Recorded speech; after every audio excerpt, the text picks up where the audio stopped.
Good morning everyone, spend with আসের তরফ থেকে ওয়েলকাম জানিয়ে আজকের ভিডিওটা শুরু করতে চলেছি। আর এখন টাইম হয়ে গেছে অলরেডি 11:55।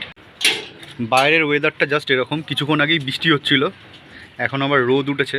সকাল থেকেই ভাবছি কোথাও না কোথাও একটা বেরোবো, কিন্তু মাঝে মাঝে বৃষ্টি আর রোদের জন্য কনফিউজড হয়ে যাচ্ছিলাম। তো ফাইনালি ঠিক করেছি এখন বেরোবো। কোথায় যাব আর কারা কারা যাবো সবটাই তোমরা জানতে পারবে। তো ফাইনালি আমার জুতো টুতো পরা হয়ে গেছে, অল সেট। এখন আমি বেরোবো আর ওয়েদারটাও বেশ ভালো আছে। তো তো চলো বেরোনো যাক। তো আমি বেশ কিছুটা হেঁটে হেঁটে যাবো, কারণ ওরা এই জায়গাটা চেনে না। তো এই গলিটা দিয়ে বেরিয়ে ওরা ওয়েট করছে। আমরা বেরিয়ে পড়েছি, আমরা এখন বেলঘড়ি এক্সপ্রেস হয়ে। তো চলো যাওয়া যাক।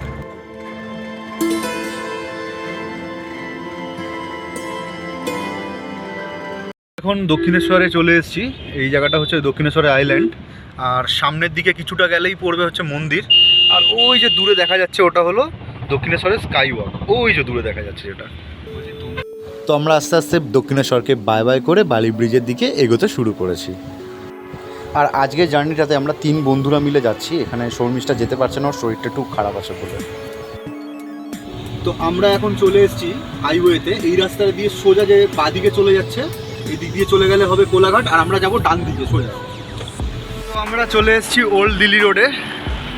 এই রাস্তাটা দিয়ে সোজা গেলে বর্ধমান যাওয়া যায়। তো আমরা এই রাস্তাটা দিয়ে আপাতত সোজা যাবো এই জায়গা। তো আমরা আমাদের গন্তব্যের দিকে এগোচ্ছি। আর আজকে রাস্তায় প্রচুর লোক সবাই যাচ্ছে তারকেশ্বরে।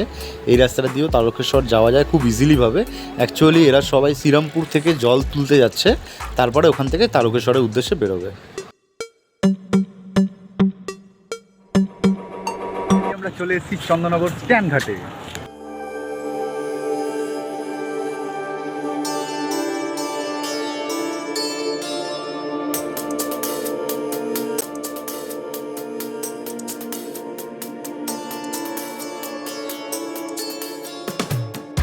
পাটটা দেখে মনে হচ্ছে যেন গভীর জঙ্গল আছে ওই পাটটাতে, কিন্তু আদতেও সেরকম নয়। গাছপালার জন্য এরকম মনে হচ্ছে বেশিরভাগ। এই ঘাটটাতেই সকল তারকেশ্বর যাত্রীরা এসেছিল জল তোলার জন্য। আর এখনো অনেক মানুষ রয়েছে এই ঘাট থেকে যারা জল তুলছে। তখন যারা বাবার কাছে যাবে বলে জল তুলতে এসেছিল তারা এখন রওনা দিয়ে দিয়েছে। বেশ সুন্দর লাগছে দূর থেকে দাঁড়িয়ে দেখতে।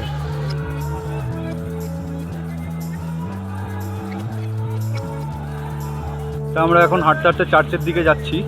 এখন গিয়ে আমরা দেখবো চার্চ আদৌ খোলা আছে কি বন্ধ আছে। যদি খোলা থাকে তাহলে তো দেখতেই পাবে, আর যদি বন্ধ থাকে কেন বন্ধ আছে সেটা তোমাদের সঙ্গে শেয়ার করে নেবো।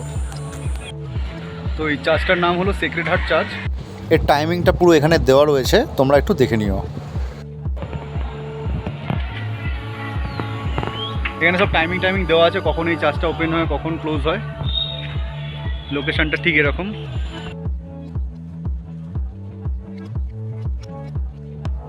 চার্জটা খোলা পাইনি, কারণ আমরা গিয়ে দেখি চার্জটা বন্ধ, টাইমিং আউট হয়ে গেছে বলে। ফাইনালি আমরা আজকে এখান থেকে বেরোচ্ছি। তো আমরা যেটা দেখবো বলে এসেছিলাম সেটা অলরেডি আমাদের দেখা হয়ে গেছে। এখন টাইম হচ্ছে 4:14 বাজে। ওই যা। তো চলো টাটা, রাস্তায় গিয়ে কথা হবে বাকিটা। তো আমরা ফাইনালি ওখান থেকে বেরিয়ে পড়েছি এবং বাড়ি আসার পথে রওনা দিয়ে দিয়েছি। তোমাদেরকে একটাই কথা বলবো, যারা তোমরা ওল্ড দিল্লি রোড দিয়ে যাতায়াত করবে তারা একটু চোখ কান খুলে গাড়ি চালিও, কারণ ওখানে স্পিড লিমিট দেওয়া আছে। ওভার স্পিড ড্রাইভ করলে কিন্তু পুলিশ কেস দিয়ে দেবে। আরও একটা কথা, রাস্তায় প্রচুর ব্যারিকেড দেওয়া আছে, সুতরাং কোনো গাড়িকে ওভারটেক করতে হলে একটু সাবধানে ধীরে সুস্থে ওভারটেক করো, কারণ সামনে প্রচণ্ড ব্যারিকেড থাকে।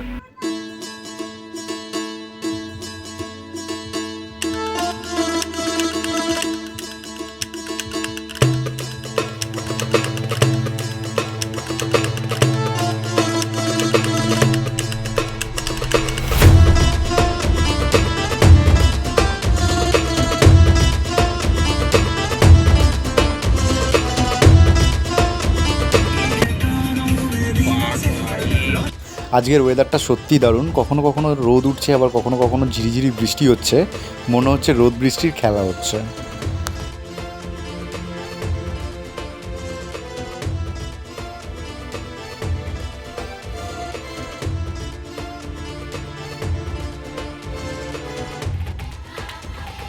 আমরা বাড়ির পথে চলে এসেছি, বহুত রাস্তা পার করে ফেলেছি।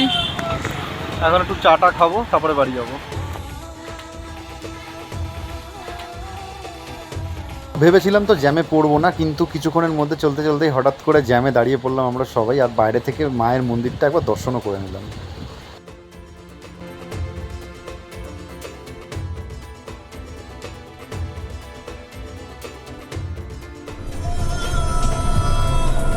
আর বাইরে বেরিয়ে ভিডিও করবি নাকি?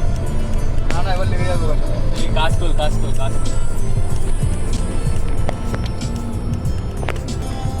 ও ভাই, মনে হচ্ছে না লং ড্রাইভে বেরিয়েছি। এখন কি হলো তো, জ্যামটা কম আছে। মেঘটাকে কি সুন্দর লাগছে দেখ। আর এই ভিডিওটা এই পর্যন্ত। যদি তোমাদের ভিডিওটা ভালো লেগে থাকে অবশ্যই লাইক করে চ্যানেলটাকে সাবস্ক্রাইব করতে কিন্তু একদমই ভুলো না। আবার দেখা হচ্ছে নেক্সট এরকমই কোনো একটা সুন্দর ভিডিও নিয়ে।